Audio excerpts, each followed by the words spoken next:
दोस्तों, मंगल ग्रह और चंद्रमा पर इंसानों को बसाना वैज्ञानिकों का सबसे बड़ा लक्ष्य है और इसके लिए दुनिया भर के अंतरिक्ष वैज्ञानिक दिन रात काम करते रहते हैं। ये वैज्ञानिक यहाँ जीवन की खोज के लिए नए नए रिसर्च करते रहते हैं। इन्हीं रिसर्च में से एक रिसर्च की गई है जिससे चंद्रमा की मिट्टी को संभावित रूप से रॉकेट ईंधन में परिवर्तित किया जा सकता है ताकि मंगल ग्रह पर भविष्य के मिशन को शक्ति प्रदान की जा सके। आखिर क्या है ये रिसर्च और कैसे चंद्रमा की मिट्टी को रॉकेट ईंधन में बदला जा सकता है? इसके साथ ही चंद्रमा और मंगल ग्रह पर वैज्ञानिक किन मिशन को अंजाम देने जा रहे हैं, ये सब जानेंगे आप इस वीडियो में। तो आप ये वीडियो आखिर तक जरूर देखिएगा।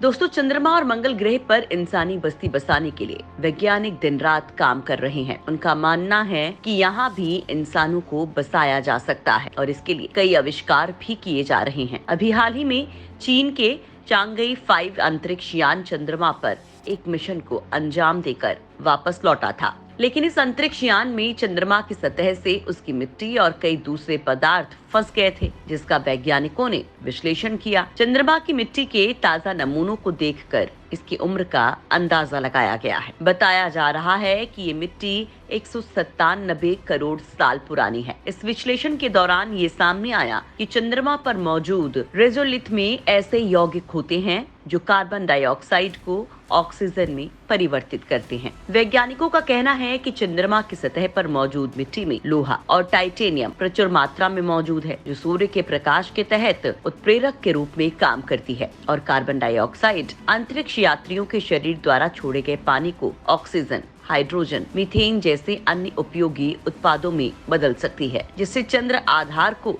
शक्ति मिल सकेगी। वैज्ञानिकों ने कहा कि रॉकेट के लिए ईंधन लिक्विड ऑक्सीजन और लिक्विड हाइड्रोजन से बनता है और इससे चंद्रमा की मिट्टी से रॉकेट के लिए ईंधन तैयार किया जा सकता है। इस रिसर्च के बाद वैज्ञानिकों की उम्मीद बंधी है कि भविष्य में मिशन के लिए चंद्रमा पर गैस स्टेशन का निर्माण किया जा सकता है। इस रिसर्च को दुनिया भर की अंतरिक्ष एजेंसीज के लिए एक महत्वपूर्ण और भविष्य के अगले कदम के रूप में देखा जा रहा है, क्योंकि अंतरिक्ष की कक्षा में ईंधन भेजना काफी ज्यादा महंगा होता है। बताया जा रहा है कि 40 सालों में चांद की ताजा मिट्टी लाने वाला ये पहला मिशन था। दोस्तों, अभी जो रॉकेट अंतरिक्ष में लॉन्च किए जाते हैं उसे पृथ्वी के गुरुत्वाकर्षण और वायुमंडल में खिंचाव की वजह से कई टन ईंधन की जरूरत होती है। इसलिए अगर धरती से ईंधन ले जाने की जरूरत ही ना पड़े और चंद्रमा पर ही ईंधन बनाया जा सके तो बहुत सारा पैसा बच सकता है। चीन में नानजिंग विश्वविद्यालय के अध्ययन के प्रमुख लेखक प्रोफेसर यिंग फैंग याओ ने कहा, हम रॉकेट पेलोड को कम करने के लिए इन सीटू पर्यावरण संसाधनों का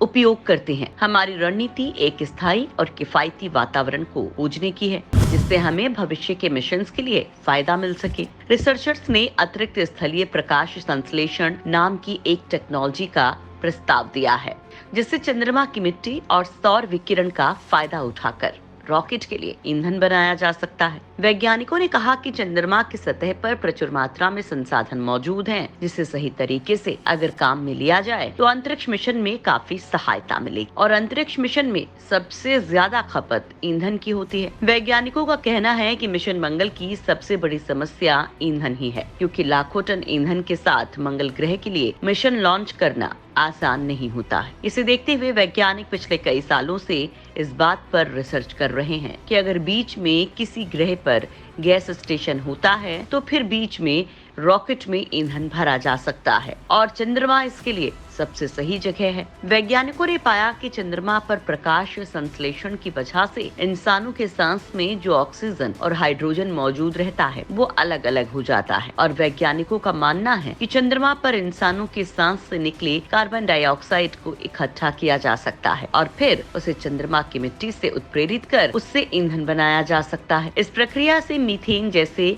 हाइड्रोकार्बन उत्पन्न होते हैं, जिनका उपयोग ईंधन के रूप में किया जा सकता है, जबकि सूर्य के प्रकाश से पानी, ऑक्सीजन और ईंधन का उत्पादन होता है, जो चंद्रमा के आधार पर जीवन का भी समर्थन कर सकता है। चीनी वैज्ञानिकों के इस रिसर्च के बाद चंद्रमा पर बस्ती बसाने की भी उम्मीद जगी है, जिसके अंतर्गत लॉन्च पैड और खनन कार्य किया जा सकता है। वैज्ञानिकों का कहना है कि चंद्रमा मूल्यवान संसाधनों का खजाना है, जिसमें अगली पीढ़ी के इलेक्ट्रॉनिक्स के लिए सोना, प्लेटिनम और अन्य दुर्लभ धातुएं हैं जो सभी निष्कर्षण की प्रतीक्षा कर रहे हैं। वहीं चीन भविष्य में चंद्रमा के लिए जिन मिशन को लॉन्च करेगा उन चंद्र मिशन में इलेक्ट्रोलिसिस के रूप में जानी जाने वाली अक्षय ऊर्जा पद्धति का परीक्षण करेगा। और अगर चीन को इसमें कामयाबी मिल जाती है तो चीन के अंतरिक्ष विज्ञान को बहुत बड़ी कामयाबी मिल जाएगी।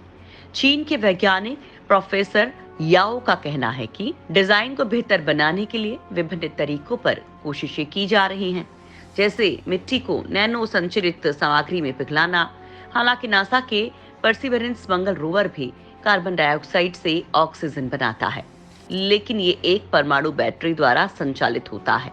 चीन के वैज्ञानिक और इस रिसर्च को करने वाले प्रोफेसर याओ ने बताया कि निकट भविष्य में हम देखेंगे कि क्रू स्पेस फ्लाइट उद्योग तेजी से विकसित हो रहा है। उन्होंने कहा कि 1600 के दशक में सेल की उम्र की तरह जब सैकड़ों जहाज समुद्र में जाते थे, उसी तरह से हम अंतरिक्ष के युग में प्रवेश करेंगे। उन्होंने कहा कि अगर हम अतिरिक्त स्थलीय दुनिया के बड़े पैमाने पर अन्वेषण करना चाहते हैं तो हमें पेलोड को कम करने के तरीकों के बारे में सोचना होगा, जिसका अर्थ है कि जितना संभव हो सके पृथ्वी से कम सामान ले जाने पर काम करना होगा और इसकी बजाय अलग अलग ग्रहों पर सामग्रियों के निर्माण पर ध्यान देना होगा। वहीं अगर अमेरिका की बात करें तो अमेरिकी स्पेस एजेंसी नासा एक महत्वाकांक्षी आर्टेमिस परियोजना पर काम कर रही है, जिसके तहत 2028 तक चंद्रमा पर एक कैंप बनाने की योजना है। इसके साथ ही मंगल ग्रह पर आने वाले वक्त में मिशन को आसानी हो, इसके लिए चंद्रमा पर अंतरिक्ष स्टेशन बनाने की योजना पर काम कर रहा है। भविष्य में सारे मून मिशन नासा इसी रॉकेट के जरिए करेगा। इसके ऊपर ओरियन स्पेसक्राफ्ट लगा होगा। SLS मिशन की पहली उड़ान मानव रहित होगी। वहीं भारत की बात करें तो वो भी अपने मंगलयान 2 की परियोजना बना रहा है। लाल ग्रह के लिए भारत का मंगलयान 2 एक ऑर्बिटर होने की संभावना है, लेकिन फिलहाल इसके लिए अभी तक कोई समय सीमा तय नहीं की गई है। इसरो के वैज्ञानिकों का कहना है कि फिलहाल वो गगनयान और चंद्रयान 3 को लेकर ज्यादा उत्साहित हैं और जल्द ही ये मिशन पूरे कर लिए जाएंगे। इसके बाद मंगलयान 2 पर फोकस किया जाएगा। दोस्तों, इससे पहले भारत ने मंगलयान 1 भेजा था, जो अब भी अच्छे से काम कर रहा है और डेटा भेज रहा है। मंगलयान 1 नवंबर 2013 को भेजा गया था और सितंबर 2014 में मंगल की कक्षा में प्रवेश किया था। ये 6 महीने काम करने के लिए डिजाइन किया गया था, लेकिन अब भी 7वें साल भी सेवा दे रहा है। मंगलयान 1 के ऑर्बिटर ने हजारों तस्वीरें भेजी हैं, जो इसरो के लिए काफी महत्वपूर्ण रही हैं।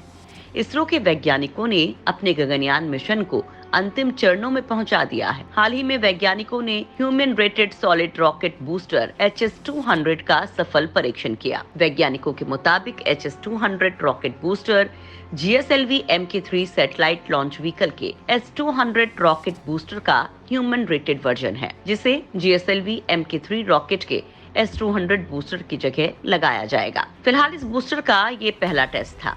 इसके बाद अभी इस बूस्टर के और भी टेस्ट किए जाएंगे। गगनयान कार्यक्रम को ध्यान में रखते हुए इसरो ने ये परीक्षण किया है। वैज्ञानिकों का कहना है कि लंबी अवधि का ये सफल परीक्षण मानव अंतरिक्ष कार्यक्रम गगनयान के लिए एक उपलब्धि है। ये गगनयान के लिए क्रायोजेनिक इंजन की विश्वसनीयता और मजबूती सुनिश्चित करता है। चीन की बात करें तो चीन हर हाल में जहां धरती पर खुद को महाशक्ति बनाने का सपना देखता है, वहीं अंतरिक्ष में भी वो अपना वर्चस्व कायम रखना चाहता है। अगले 10 सालों के भीतर मंगल पर अपना पहला मानव उतारकर मंगल ग्रह की रेस में जीत हासिल करने में लगा हुआ है। चीन इस शताब्दी को अपना मानता है और चाहता है कि मंगल ग्रह पर पहली बार इंसानों को भेजने का रिकॉर्ड उसके नाम दर्ज हो, जैसे चंद्रमा पर पहली बार इंसानों को भेजने का रिकॉर्ड अमेरिका के नाम दर्ज है।